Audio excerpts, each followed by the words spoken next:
আমি মোহাম্মদ আবু হেনা মোস্তফা জামান, সাপ্তাহিক বাংলা বিভাগের প্রকাশক ও সম্পাদক। আজকে ছাত্র আন্দোলন চলছিল, অসহযোগ আন্দোলন। ছাত্ররা যে অসহযোগ আন্দোলন ডাক দিয়েছে, সে আন্দোলন হওয়ার পরে প্রায় ছাত্ররা চলে যাওয়ার পর বিকাল 3টার দিকে কিছু অজ্ঞাতনামা অস্ত্রধারী এসে আমাদের পত্রিকা অফিসে এসে দেখতেই পাচ্ছেন আমাদের পত্রিকা অফিসের এখানে তারা বোম মেরে গেছে। এবং শুধু তাই না, আমাদের ওখানে একটা ক্যামেরা ছিল, এই ক্যামেরাটাও তারা ভাঙচুর করেছে। এটা কি কারো ব্যক্তিগত শত্রুতার কারণে এটা করেছে কিনা আমি বলতে পারবো না, কারণ একটা পত্রিকা অফিসে এভাবে কেন ভাঙচুর করা হবে, বা পত্রিকা অফিসের এই সিসি ক্যামেরাগুলো কেন ভাঙা হলো।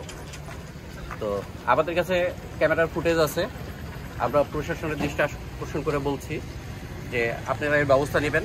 আমাদের কাছে ক্যামেরার ফুটেজ আছে, আমরা ফুটেজগুলো আপনাদেরকে দিব, যাতে আপনারা আমাদেরকে সহযোগিতা করেন। ধন্যবাদ।